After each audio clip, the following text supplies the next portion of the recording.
All right, you want to know what I did online yesterday? What? I compiled all of the – it bothers me that the NFL does not count NFL titles. What do you mean? They just don't count them. They only count Super Bowls. Once the AFL and the NFL officially merged, that was like the New Testament, and they just hit reset, and they cleared all the past away. So now, because they only count Super Bowls, like they say that the Steelers and the Patriots are the most successful franchises of all time, and it's just simply not the case.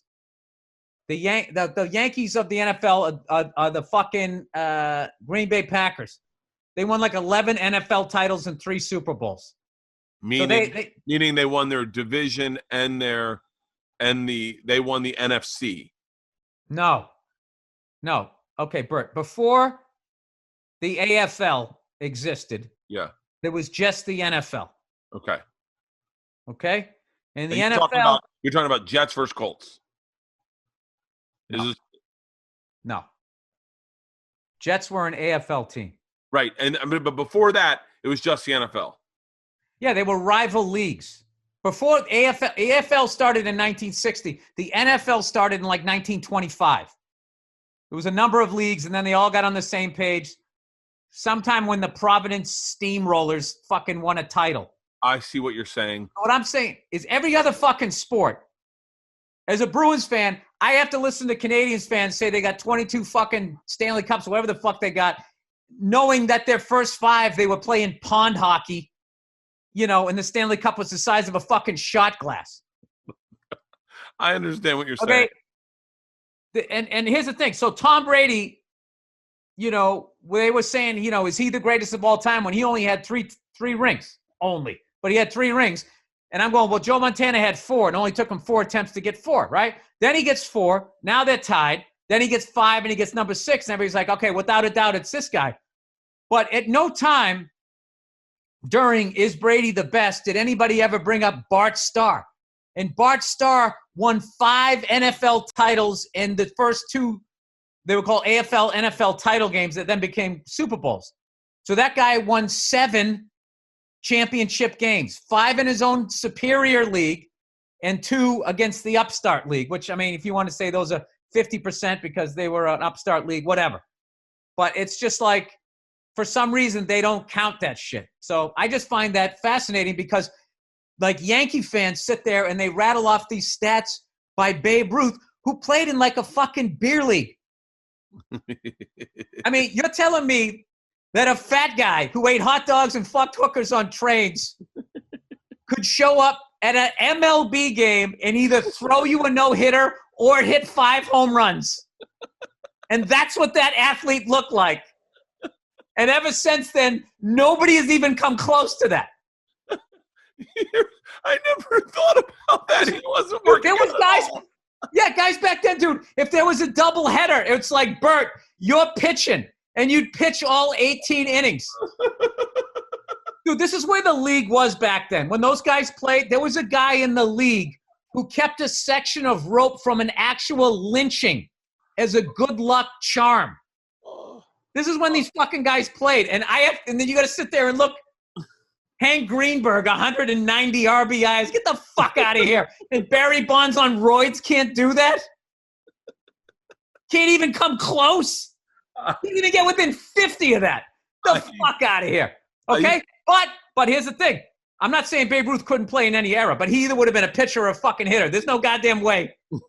There's no fucking way you're going to be throwing no-hitters, win Cy Youngs, and hit 700 home runs. That is softball league stats. Yeah. So. Okay. But here's the thing. They are counted. So no one has been able to answer this fucking question. I love this. I never thought that Babe Ruth would just simply would not be what he was then today, because he's just eating hot dogs in the middle of a game and just Babe Ruth would have played in any era, would have been a Hall of Famer in any era. He's one of the greatest players of all time. However, his stats are grossly inflated. Yeah. There's a reason he hit all those fucking home runs. There was no Pedro. There was no Josh Gibson. They probably wouldn't even let Sandy Koufax in. Go play in the Jewish league, see? It was over. I honestly think that I could have made the St. Louis Browns, or at least gotten the fucking tryout. If you put me in a time machine right now, at 51. All people of color, all Latinos out of the sport. Out of here. Out of here. That's got to open the door for me. I love this. Take all of this with a grain of salt. But my thing is, it's like, fine. It's not Babe Ruth's fault when he fucking played. Okay? But if you look at the NBA, there was like the BBA and the NBL. And then when they combined, that was the NBA. And that's when it started. Except if you're the Lakers and you still count a fucking BAA championship as an NBA championship. I will never get past that. The Lakers somehow won an NBA championship before the NBA even existed. But here's the thing with the NFL absorbed the AFL. They fucking absorbed them, and it was still called the NFL. It's not like the AFL and the NFL combined and then became something. It was still the NFL. Yeah. When the NBA absorbed the ABA and took like 4 or 5 of those teams, the Celtics, the Lakers, the fucking San Francisco Warriors, whoever the fuck won before that, all got to keep their titles. They all counted against like to this day when they talk about the guys who won the most championships ever, they'll talk Bill Russell on the Celtics and Yogi Berra on the Yankees. And they count all of those fucking things. So I don't understand. So there's like very little talk about it. And I know no one's going to give a fuck, but I went back and was just looking up all of these old quarterbacks. Here's one for you. The Pittsburgh Steelers in 1955 had Johnny Unitas, and they let him go. Then they had an old Bobby Lane who had already won 3 with the fucking Lions. It's just, and there was, here's one for you. Do you know there was a football team that played in the Boston Braves Stadium called the Boston Yanks? They lasted 4 seasons in the NFL before folding. They were the Boston Yanks. Then they moved to New York and became the New York Bulldogs. Then they switched to the New York Yanks. And both the Giants and the New York Yanks played football in Yankee Stadium. The Giants didn't want to share a stadium with them, so they went over to Shea, I think, something like that. No, Shea wasn't around. They played somewhere else, maybe the Polo Grounds or something. And then they still were going under. So a group of people in Dallas bought them and called them the Texans for 1 year, and then they folded. That was 53. And then in 1960, the AFL started, and the AFL stole that name, and they had the Dallas Texans. So the NFL laughed at the AFL, but they still tried to fuck over the AFL. The owner with the most money was Lamar Hunt, and he owned the Dallas Texans. So the NFL put an NFL franchise in Dallas to fuck with his gate. Oh. And the Minnesota Vikings were an AFL team, and they asked the Vikings if they wanted to join the NFL, which they then did and jumped ship. So they fucked with the guy with the deepest pockets in the AFL, and they absorbed one team just to fuck over the AFL. And what happened was the AFL couldn't compete in an NFL city because you could go watch the Cowboys get the shit kicked out of them, but watch Jim Brown run over them or see a bunch of nobodies in the AFL. So they ended up moving to Kansas City, and they became the Chiefs. And now you know the rest of the story. That's what I've been doing. Wait, what started this? What started this is... What started you going, wait, hold on. Missing sports. Well, I've been arguing this for years, but just missing sports and then not knowing enough of my sports history in the 50s and 60s.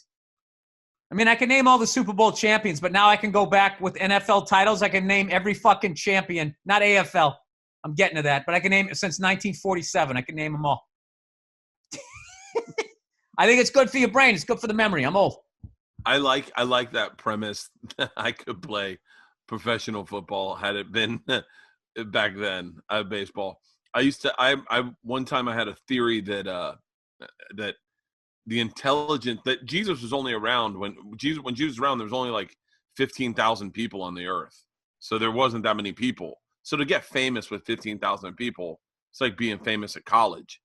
And so I got obsessed with trying to find out the average IQ of people at Jesus's time, like wondering if people were dumber back then, if there was a possibility that he just had, like I say, like a 100 IQ, but everyone else had 70s. And so it wasn't that he was a messiah. He was just happened to be smarter than everyone. And so I was Googling IQ tests in biblical times. The IQ test wasn't invented until like fucking the 60s. Yeah, I was going to say, there's no fucking way. I was such an idiot. I'm Googling what was the average IQ of a shepherd. And you know what? The fact that you Googled that information got shared, and that's something, your life insurance is going to go up. Bill, you want to hear the dumbest thing I've ever thought? I tweeted this yesterday, and I had to take it down because people called me racist. But the joke, it was a joke originally. But at first, I'm watching the news, and they're saying that Kim Jong-un is probably dead. And then they said his sister, I forget her name, but it's Kim Song something.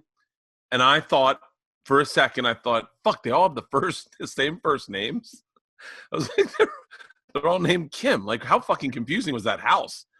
And then I realized, it's their last names, right? Yeah, like in Korean, they go last names first. Yep. So then I tweeted it as a joke, like, how narcissistic of Kim Jong-il to name all his kids after him. It's like George Foreman, right? No one got the joke. Silly joke. That was called racist? Everyone called it racist. Everyone called it racist. And I was up for like 15 minutes. What happened is I wrote all the names of his siblings. I put him in there. And then the last one was Kim Jong joke or whatever, like just so people knew it was a joke.